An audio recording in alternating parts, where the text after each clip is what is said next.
Hello rayon, welcome back. Placement preparation में आपका फिर से स्वागत है। आज हम बात करने जा रहे हैं डेलोइट के most important interview coding question के बारे में जो प्रीवियस ईयर पूछे जा चुके हैं। चलिए बात करते हैं क्वेश्चन नंबर वन की। क्वेश्चन नंबर वन ये रहा, आपके सामने लिखा है write a function to check two string are anagram और नॉट। देखिए, सबसे पहले एनाग्राम होता क्या है। एनाग्राम वो होता है जहाँ पे सेम लेंथ की दो स्ट्रिंग और सेम कैरेक्टर प्रेजेंट हो। जो स्ट्रिंग वन में प्रेजेंट हो वही कैरेक्टर का स्ट्रिंग टू में प्रेजेंट है, तो वो स्ट्रिंग क्या है, एनाग्राम है। अदरवाइज वो स्ट्रिंग एनाग्राम नहीं है। जैसे कि एग्जांपल लेते हैं, मान लीजिए हमारे पास हम एग्जांपल ले रहे हैं, एक स्ट्रिंग है लिसन और दूसरी स्ट्रिंग है साइलेंट। ठीक, अब यहाँ पे देखिए, अगर इसकी लेंथ कैलकुलेट किया जाए, ठीक, तो कितनी है, इसकी 6 है, इसकी भी 6 है, यानी कि सेम लेंथ है। ठीक, अब चेक करेंगे कि जो पहली स्ट्रिंग में क्या जितने कैरेक्टर प्रेजेंट हैं वो क्या सेम कैरेक्टर स्ट्रिंग टू में प्रेजेंट है। अगर ऐसा है तो मतलब वो जो दोनों स्ट्रिंग क्या है, एनाग्राम है। यानी कि एल जो है, एल प्रेजेंट है इसमें, हाँ एल भी प्रेजेंट है। आई प्रेजेंट है पहले स्ट्रिंग में तो आई दूसरी स्ट्रिंग में प्रेजेंट है। एस प्रेजेंट है पहले स्ट्रिंग में, एस दूसरी स्ट्रिंग में प्रेजेंट है। टी पहले स्ट्रिंग में प्रेजेंट है, टी दूसरी स्ट्रिंग में प्रेजेंट है। ई पहली स्ट्रिंग प्रेजेंट है, ई दूसरी स्ट्रिंग प्रेजेंट है। एन पहले स्ट्रिंग प्रेजेंट है, एन दूसरे स्ट्रिंग प्रेजेंट है। यानी कि सेम कैरेक्टर जो पहले स्ट्रिंग में थे वो सेम कैरेक्टर दूसरे स्ट्रिंग में प्रेजेंट है। यानी कि दोनों कंडीशन सेटिस्फाई हो गई, यानी कि कैरेक्टर भी सेम है, ठीक, लेंथ भी सेम है। यानी कि दोनों नंबर स्ट्रिंग क्या है, एनाग्राम है, तो हम लोग आउटपुट में ट्रू कर देंगे। अगर कैरेक्टर नहीं प्रेजेंट है, लेंथ भी सेम नहीं, तो हम लोग फॉल्स यहाँ पे प्रेजेंट कर देंगे। ठीक, तो सेम हम लोग करेंगे। सिंपल करना, पाइथन का इस्तेमाल करना है, आप लोग सॉर्टेड लगाना है। ठीक, सॉर्टेड में लिखेंगे स्ट्रिंग जो पहली स्ट्रिंग, ठीक, इक्वल टू, और सॉर्टेड में हम लोग यहाँ लिख देंगे दूसरी स्ट्रिंग। तो ये क्या आ जाएगा, बेसिकली चेक करेगा, लेंथ भी चेक करेगा, कैरेक्टर भी चेक करेगा। अगर सेम है सब कुछ तो ट्रू कर देगा, अदरवाइज वो स्ट्रिंग क्या है, फॉल्स। ठीक, ना मूव करते हैं नेक्स्ट क्वेश्चन के। क्वेश्चन नंबर सेकंड ये रहा। सेकंड कह रहा है कि write a class to implement a queue using two stack. अब टू स्टैक की बात आए तो यहाँ पे एक चीज ध्यान दीजिएगा, आप जब भी टू स्ट्रिंग की बात आती है तो यहाँ दो ऑपरेशन परफॉर्म होंगे। पहला तो ऑपरेशन होगा जो बहुत सबसे ज्यादा इजी होता है, वो है इन क्यू। ठीक, सबसे इन क्यू का मतलब क्या होता है, एलिमेंट को आप ऐड करते जाते हैं। ठीक, तो सिंपल तरीका है, ये एक लाइन लिखी हुई है, डॉट अपेंड का इस्तेमाल करेंगे और आइटम के अंदर हम लोग आइटम ऐड करते जाएंगे। ठीक ना, सबसे प्रॉब्लम जो क्रिएट करता है वो डी क्यू क्रिएट करता है। अब डी क्यू क्यों क्रिएट करता है, कैसे क्रिएट करता है, वो सबसे से कि डी क्यू इसलिए क्रिएट करता है क्योंकि यहाँ पे जो डी क्यू ऑपरेशन है वो दो दो पार्ट में होता है। पहला पार्ट क्या होता है, बेसिकली अगर ये जो पार्ट लिखा हुआ है, इतना पार्ट ये समझते हैं, ये बेसिकली पार्ट कह रहा है, ठीक, ये जो कोड लाइन कह रहा है, if stack out is empty, हम लोग क्या करेंगे, ट्रांसफर करेंगे all element from stack in to stack out. ठीक, by popping element from stack in and pushing them out into stack out. ये लाइन ये बेसिकली कह रही है। अब नीचे जो लाइन क्या कह रही है कि ये बेसिकली क्या होता है, ये कह रही है कि ये बेसिकली एलिमेंट को पॉप कर रही है फ्रॉम स्टैक आउट से। ठीक, यही दो कंडीशन में बच्चे कंफ्यूज होते हैं। ठीक, पहली लाइन क्या कर रही है, बेसिकली जब हमारा स्टैक हम लोग स्टैक आउट हमारा जब एम्प्टी होगा तो हम लोग क्या करेंगे, एलिमेंट को ट्रांसफर कर देंगे कहाँ से कहाँ तक, स्टैक इन से लेकर स्टैक इन से स्टैक आउट में। ठीक, by popping element from stack in and pushing them into the stack out, ये ऑपरेशन यहाँ पे परफॉर्म करेगा। और नीचे वाला क्या करेगा, अगर if not self stack two index add करेगा dequeue from empty queue. ठीक, तो बेसिकली क्या करेगा, ये एलिमेंट को पॉप करेगा कहाँ से, स्टैक आउट से। यही यहाँ ऑपरेशन परफॉर्म हो रहा है। एग्जाम्पल यहाँ पे गिवन है, हम लोग ऐड कर रहे हैं एलिमेंट, इन क्यू लिखा तो एलिमेंट को ऐड कर रहे हैं, वन को ऐड कर दिया, टू को ऐड कर दिया, थ्री को ऐड कर दिया। अब प्रिंट में क्या कर रहा है, डी क्यू इस्तेमाल हो रहा है, यानी कि डी क्यू इस्तेमाल हो रहा है तो डी क्यू जब पॉइंट करेगा, पहला एलिमेंट पॉइंट करेगा ना, तो इसी को रिमूव करेगा। इसको रिमूव कर दिया तो आउटपुट में आ गया, बना गया। फिर से देखेंगे प्रिंट, प्रिंट लिखा है डी क्यू, यानी कि आप जो पॉइंटर है पॉइंट यहाँ पे करेगा, सेकंड जो सेकंड नंबर पे जो अब जो कि हट ये बन चुका है क्या, पहला। ठीक, टू को पॉइंट करेगा, यहाँ पे लिखा डी क्यू तो टू को भी रिमूव कर देगा, बच्चा कौन सा, थ्री एलिमेंट। अगर यहाँ प्रिंट फिर ये सेम स्टेटमेंट लिखा होता तो डी थ्री को भी हम लोग क्या करते थे, रिमूव कर देते हैं। ठीक, तो यानी कि लास्ट में क्या हो जाता है, जो हमारा स्टैक वो एम्प्टी हो जाता है। ठीक, यही चीज यहाँ पे परफॉर्म करनी है। ठीक, मूव करते हैं नेक्स्ट क्वेश्चन के। क्वेश्चन नंबर थ्री ये रहा, इसमें लिखा है write a function to perform a binary search.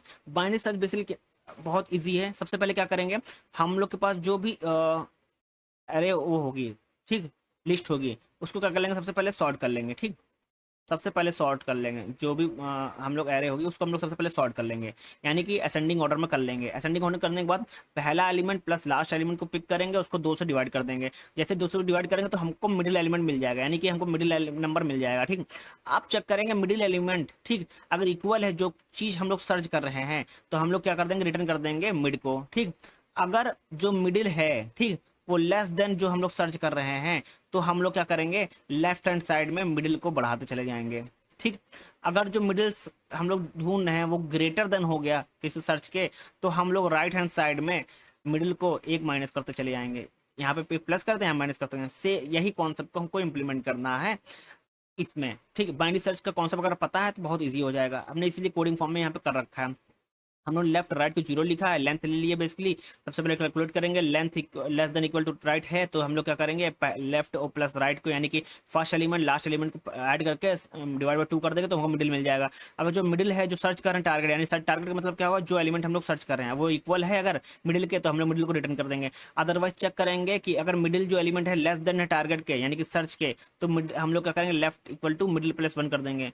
Otherwise ये जो कंडीशन है एल्स पार्ट में क्या होगा, अगर मिडिल ग्रेटर है सर्च के तो हम लोग राइट में मिडिल -1 कर देंगे। ठीक, यही कॉन्सेप्ट को हमको इम्प्लीमेंट करना है। ठीक, यही होता है बाइनरी सर्च। ठीक, मूव करते हैं नेक्स्ट क्वेश्चन की ओर। क्वेश्चन नंबर 4 ईयर आपके सामने लिखा है, write a function to reverse a string. ठीक है, स्ट्रिंग को रिवर्स करने का सिंपल तरीका है, आपने स्लाइसिंग पढ़ी होगी। ठीक, स्लाइसिंग का काम होता है, इसमें दो होता है, स्टार्ट होता है, एंड होता है, स्टेप होता है। ठीक, हम लोग क्या करते हैं, स्टेप में -1 कर देते हैं बेसिकली। ये क्या करता है बेसिकली, -1 मतलब कि लास्ट एलिमेंट से हम लोग मूव करते चले। ठीक, अब ये कैसे होगा, यहाँ पे रिटर्न फंक्शन में लिखा हुआ स्लाइसिंग, यहाँ पे इस पार्ट को बोलते हैं स्टार्ट, कॉमा लगता है, सेमीकोलन लगता है, फिर यहाँ पे एंड होता है, सेमीकोलन लगता है, स्टेप। तो हम लोग स्टार्ट और एंड को ब्लैंक छोड़ देंगे और यहाँ पे -1 कर देंगे, तो इसका मतलब यहाँ से स्ट्रिंग स्टार्ट हो गया। अगर एग्जांपल ले हेलो लेते हैं, ठीक, हम लोग स्लाइसिंग में कर रहे हैं, ये -1 कर दे रहे हैं। ठीक, तो कहाँ से एलिमेंट स्टार्ट होगा, यहाँ से स्टार्ट होगा। ये पहले 0 प्रिंट करेगा, फिर एल प्रिंट करेगा, फिर ये एल प्रिंट करेगा, फिर ये ई प्रिंट करेगा, ये एच प्रिंट करेगा।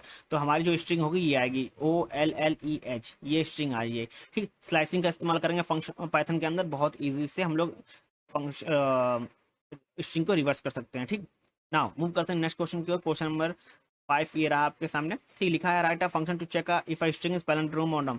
पैलिंड्रोम का मतलब क्या होता है, पहले वो समझते हैं। सबसे पहले पैलिंड्रोम का मतलब है अगर उस नंबर को या स्ट्रिंग को हम लोग अगर रिवर्स करें, अगर वो ओरिजिनल के इक्वल आ रही है तो नंबर पैलिंड्रोम है, अदरवाइज वो पैलिंड्रोम नहीं है। जैसे कि अगर नंबर की बात करें पैलिंड्रोम, अगर नंबर है 1 2 1, अगर इस नंबर को हम लोग रिवर्स करें, यानी कि अगर यहाँ से करें 1 ये 2 ये 1, तो ये नंबर जो रिवर्स हुआ है, ये नंबर और जो ऊपर वाला ओरिजिनल है, अगर दोनों क्या हैं, इक्वल हैं, तो वो नंबर क्या है, पैलिंड्रोम है। ठीक, जैसे कि ये नंबर पैलिंड्रोम है, 1 2 1 पैलिंड्रोम है। अगर एग्जांपल लेते हैं 1 2 3 लेते हैं। ठीक, अगर इसको रिवर्स करते हैं तो 3 आएगा, 2 इधर आएगा, 1 इधर आएगा। देखिए ये जो रिवर्स किए हैं और जो ओरिजिनल नंबर है, ठीक, ये इक्वल नहीं है। ठीक, तो ये मतलब इसका ये नंबर क्या है, पैलिंड्रोम नहीं है। ठीक, अगर यहाँ पे स्ट्रिंग की बात हो रही है तो स्ट्रिंग कैसे कैलकुलेट करेंगे, जैसे कि ले ले स्ट्रिंग रेडार। ठीक, RADAR। अब इसको रिवर्स करें, ये R यहाँ आ जाएगा, ये A यहाँ आ जाएगा, ये D यहाँ आ जाएगा, ये A यहाँ आ जाएगा, ये R यहाँ आ जाएगा। ठीक, तो बेसिकली अगर हम लोग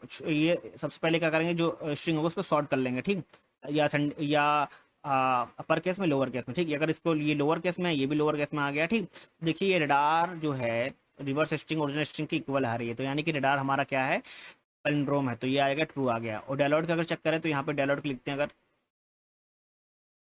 ठीक, रिवर्स करते हैं तो ई यहाँ आएगा, टी यहाँ आएगा, ये टी यहाँ आएगा, ये आई यहाँ आएगा, यू यहाँ आएगा, एल यहाँ आएगा, ई यहाँ आएगा, डी यहाँ आएगा, तो इक्वल नहीं है। ठीक, ये स्ट्रिंग की इक्वल नहीं है, तो मतलब क्या है, ये पैलिंड्रोम नंबर, पैलिंड्रोम स्ट्रिंग नहीं है। ठीक, सिंपल तरीका कैसे करेंगे, स्लाइसिंग का इस्तेमाल करेंगे, बट यहाँ पे एक चीज आती है, स्लाइसिंग स्लाइसिंग इसका मतलब होता है रिवर्स करना। ठीक, अब रिवर्स तो कर रहे हैं हम लोग, रिवर्स कर दिए मान लिए। ठीक, इस तरह करके हम लोग रिवर्स कर दिए। ठीक, बट हमको कंपेयर भी तो करना है, तो हम लोग ओरिजिनल स्ट्रिंग जो होगी एस, उसके साथ कंपेयर कर लेंगे एक साथ, और उसके बाद हम लोग रिटर्न कर देंगे। ठीक, एक ही लाइन में काम हो गया।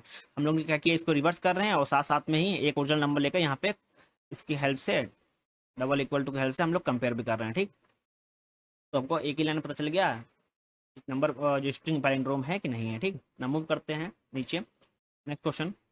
यहाँ पे लिखा है, write a function to find the maximum element in a list. ठीक, मैक्सिमम एलिमेंट फाइंड करने का सबसे बढ़िया तरीका होता है पाइथन में, आप मैक्स फंक्शन का इस्तेमाल करिए। मैक्स फंक्शन इस्तेमाल करिए, लिस्ट को यहाँ पास कर दीजिए, मैक्सिमम निकल आएगा। ठीक, अदरवाइज आपको C++ या सी में करना तो आपको बस कंपेयर करना होगा, सारी एलिमेंट कंपेयर करना होगा। एक एम्प्टी वेरिएबल नोट टेम्प नाम से जो कंपेयर करना होगा। मान लीजिए अगर पहला एलिमेंट हम लोग मैक्सिमम मान लेते हैं, कंपेयर करेंगे बाकी एलिमेंट से, जो अगर ग्रेटर आता जाता है तो उसको हम लोग टेम्प को अपडेट करते चलेंगे। लास्ट में जो टेम्प में बचेगा वही हमारा क्या हो जाएगा, मैक्सिमम एलिमेंट हो जाएगा। ये C++ जावा की बात करें। पाइथन में सीधा मैक्स फंक्शन लगाइए, लिस्ट को पास करिए, ऑटोमेटिक हमारा क्या मिल जाएगा, मैक्सिमम एलिमेंट मिल जाएगा। ठीक, थैंक यू एवरीवन, मिलते हैं नेक्स्ट वीडियो में।